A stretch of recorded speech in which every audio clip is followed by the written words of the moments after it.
It's 3 o'clock in the afternoon. You're feeling calm. And then, out of nowhere, that killer craving hits. It's not hunger. It's that intense, almost frantic need for something sweet. Like it's the only way to quiet that restlessness that's been building without you noticing.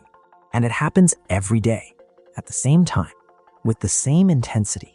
You've tried to stop before. You cut out sugar. It lasted 2 days. Then the headache showed up. The irritability took over.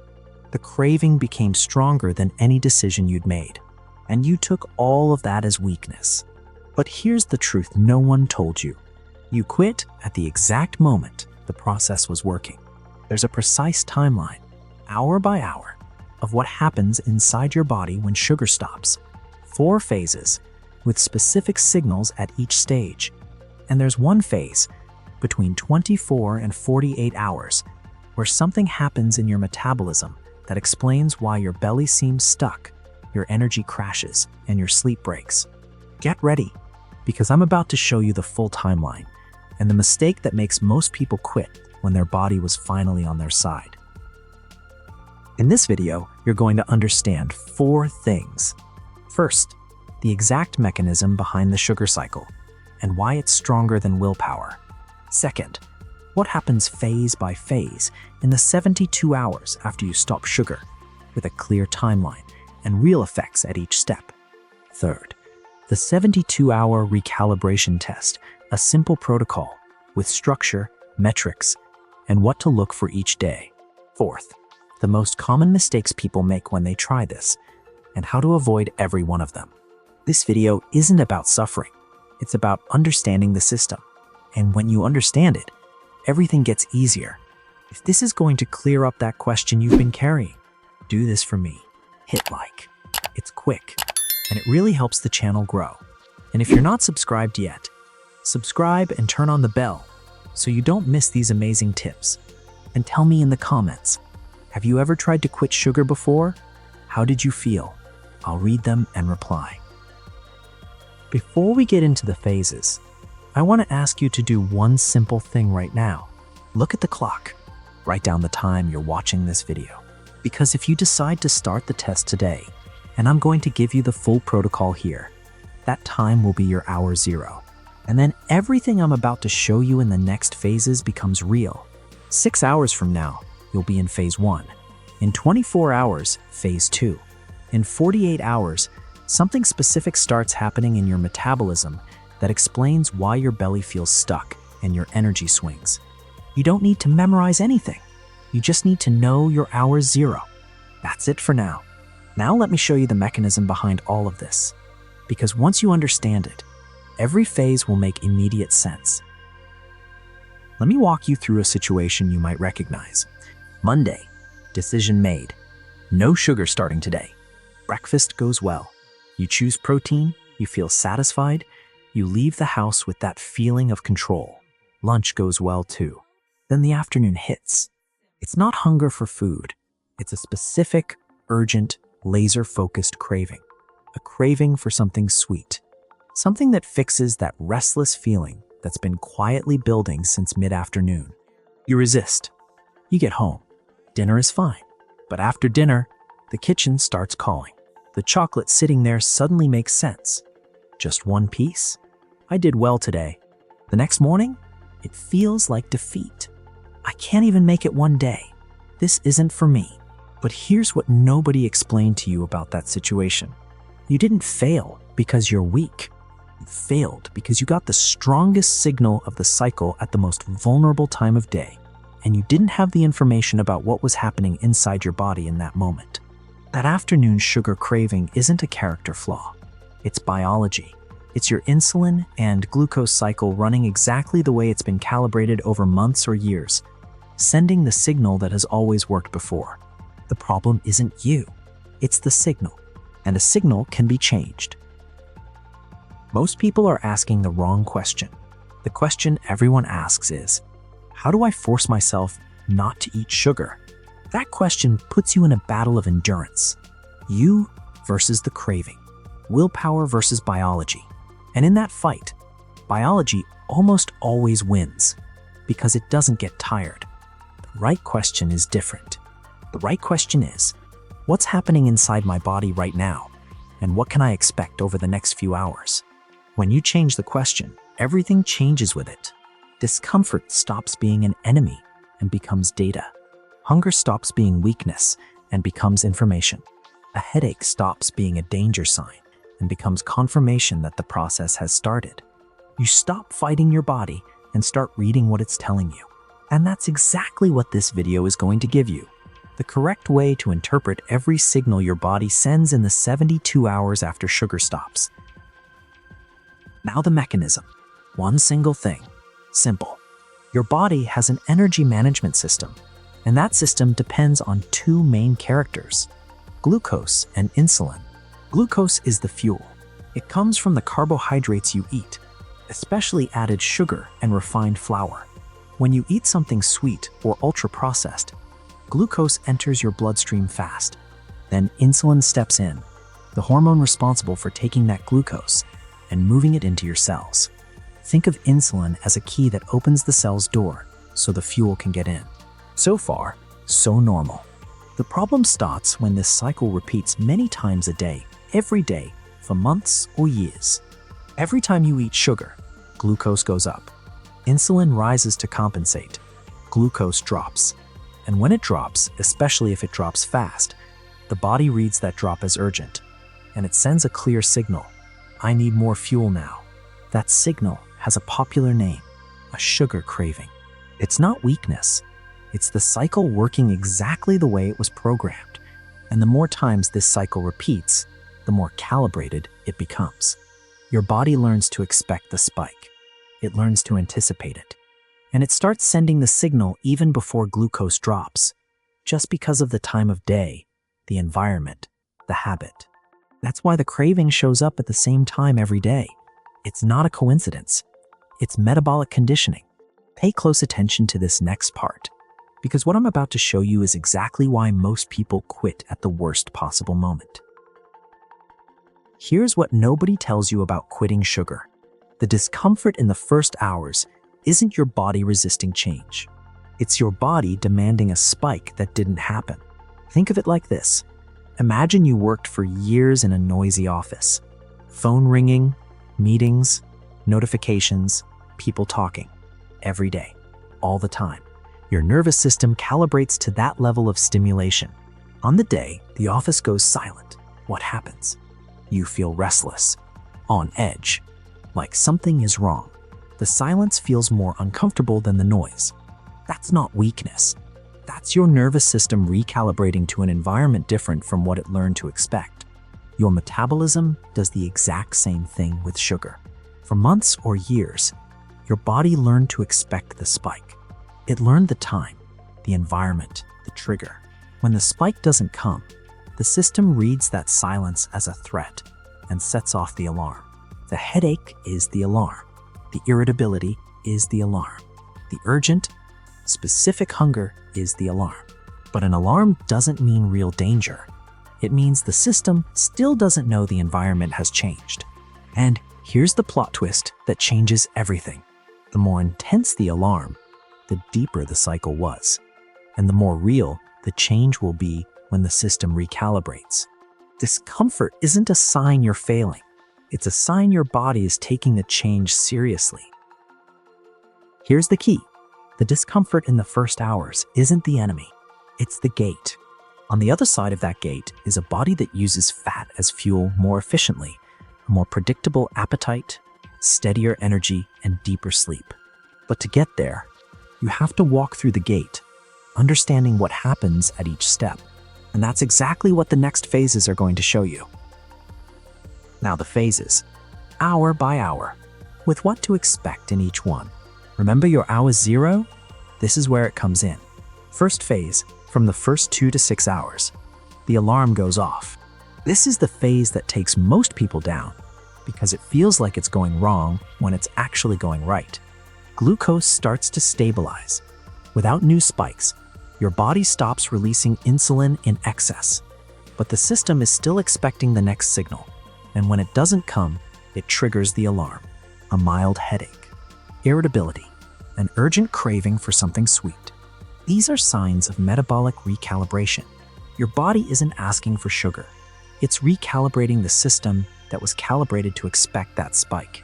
Water, protein, and light movement help you get through this phase without giving in. Second phase, from 6 to 24 hours, stabilization begins. Insulin starts dropping into more stable levels. Without constant spikes, your body can access stored fat as fuel more easily, especially visceral fat in the abdominal area. Studies show insulin sensitivity can start improving within the first 24 hours of cutting added sugar. Your cells respond better to insulin's signal and need less of it to do the same job. Rate your energy in this phase from 1 to 10. Write it down. You'll compare it to day 3. Third phase, from 24 to 48 hours. The point nobody told you about. This is the most important phase, and it's where most people make the mistake that wipes everything out. Your body starts using fat as its primary energy source. Hunger becomes more spaced out. Sugar cravings lose intensity, but there's something beyond fat happening here. Cortisol, the stress hormone, gets activated every time glucose drops quickly. That can happen at night too, and it explains why so many people wake up in the middle of the night for no clear reason. When glucose stabilizes, that nighttime cortisol cycle starts to break. Sleep changes. Deeper sleep, fewer wake-ups, a different kind of energy in the morning. Rate last night's sleep from 1 to 10. Compare it to day 1. Fourth phase, from 48 to 72 hours. The new pattern, more predictable hunger, more stable energy, no sharp dip after lunch, less abdominal bloating as water retention drops, which is often linked to elevated insulin. And one effect many people report here, mental clarity, less fog after meals, cleaner thinking in the afternoon. It's not a coincidence. It's your system running without the constant spikes and crashes that were draining cognitive energy all day long. Pay attention now, because what comes next is the full protocol with structure, metrics, and what to track each day. Now the protocol with a name, structure, and metrics. Here on the channel, it has a name, the 72-hour recalibration test. It's not a diet. It's not a suffering challenge. It's an observation test. 3 days to understand how your body responds when the sugar cycle stops. And what you collect in these 3 days is worth more than any quick promise. What to remove during the 72 hours. Added sugar in any form. Soft drinks, packaged juice, cookies, granola bars, sweetened yogurt, ready-made sauces with sugar on the ingredient list, refined flours, white bread, regular pasta, cake, pizza, made with a processed crust, ultra-processed foods in general, anything with a long ingredient list full of words you wouldn't normally use. One note about artificial sweeteners. They don't raise glucose the same way, but for many people, they keep the desire for a sweet taste active. During the test, a good option is to cut back on sweeteners too. Not forever, just for the 72 hours. What to keep and what to add. Protein at every meal. Eggs, chicken, fish, meat, legumes. A portion about the size of your palm at each meal already makes a real difference in hunger and blood sugar stability across the day. High-quality carbohydrates, sweet potato, brown rice, cassava, a variety of vegetables. The goal isn't to eliminate carbs. It's to change the speed at which they hit your bloodstream. High-quality carbs come in slowly, without a spike, without a crash, without an alarm. Healthy fats, olive oil, avocado, nuts. They help slow absorption and keep you full longer between meals. Water, at least 2 liters a day. Metabolic recalibration increases the release of retained fluids, and hydration reduces phase 1 discomfort. Light movement, a 15 to 20-minute walk after lunch or dinner. It helps your cells use available glucose more efficiently, naturally reducing the post-meal spike. Write this down exactly, on paper, in your phone, wherever it's easiest. 3 columns, day 1, day 2, day 3. 3 rows, hunger between meals from 1 to 10. Afternoon energy from 1 to 10. Last night's sleep, bad, okay, or good. That's it. 9 notes total. On day 1, record your hour 0 and the time your sweet craving showed up. On day 2, compare your ratings with day 1. Did the craving change in timing or intensity? On day 3, look specifically at your energy after lunch. That crash that felt inevitable, is it smaller? Different? Gone? Those 9 notes matter more than any scale in the first 3 days. You don't need lab tests. You don't need an app. You need attention and a pen. When to start? The best time is now or at your next meal. You don't have to wait for Monday. You don't have to clear out your pantry. You just need one decision and an hour 0 written down. Before the safety block, here are the most common mistakes people make when they do this test and how to avoid every one of them. Error 1. Swapping sugar for sweeteners and assuming it's the same thing. For many people, the sweet taste itself keeps the craving cycle active, even without the glucose spike. The test works best when you reduce sweet taste overall, not just the source. Error 2. Not getting enough protein in your meals. Without enough protein, hunger comes back fast, and phase 1 feels much more intense. Protein stabilizes blood sugar, keeps you full longer, and reduces that urgent between meal hunger.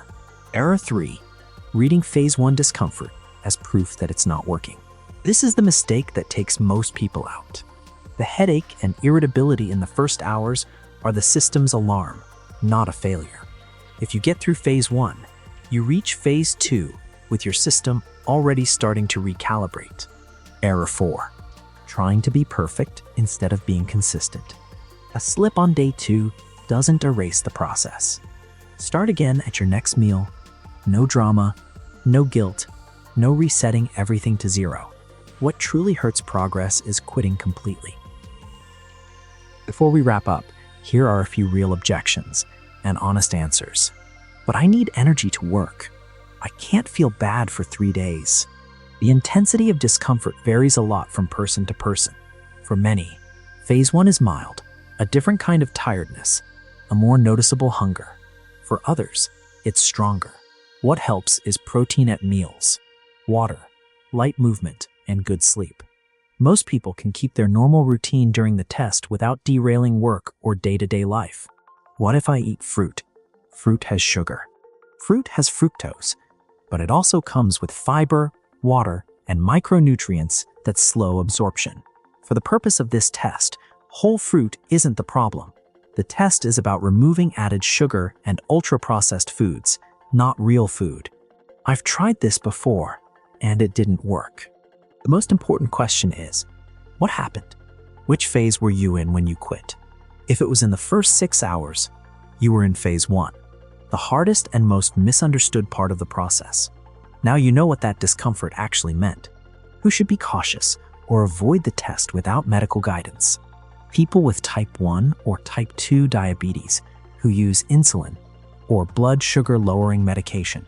Changing carbohydrate intake can directly affect blood sugar and requires professional monitoring. Pregnant or breastfeeding people, any significant diet change during this period should be discussed with your doctor or a registered dietitian. People with a history of eating disorders, restrictive protocols can reactivate older patterns. In that case, support from a qualified professional is essential before any test. Educational content only. This does not replace medical advice. Here are 3 points I want you to keep because they really matter. First, discomfort in the first hours isn't weakness. It's the alarm of a system that still doesn't know the environment has changed. If you get through phase 1, you come out the other side with the cycle already starting to break. Second, the 72-hour recalibration test isn't about perfection. It's about observation. 3 simple metrics, hunger, energy, and sleep, tell you more than any scale in the first 3 days. Third, you're not just trying again. You're testing a different system with information you didn't have before. I want to close with something important. You're not someone who tries and fails. You're someone who is trying without the right information. There's a huge difference between those 2 things. The first version puts the problem on you. your willpower, your character, your discipline. The second version puts the problem where it actually is, in the system, in the cycle, in the signal that was repeated so many times it became automatic. And a system can be adjusted, not all at once, not through suffering, not through perfection, through information, through observation, through small adjustments repeated until the new pattern becomes stronger than the old one. Your body isn't broken. It's adapting to the environment you created. And when you change the environment, even for 72 hours, it starts adapting again. Consistency beats intensity. Every time. The goal here was never to suffer more. It was to understand better. And now you do. The next step is simple. Write down your hour zero and start at your next meal. Hit like if this video brought you clarity. It's quick, and it really helps the channel. And go ahead and subscribe and turn on the notification bell so you don't miss the next video. And tell me in the comments, are you going to try again now that you have the knowledge? Tell me, because I'll read it and reply. Take care, and I'll see you in the next one.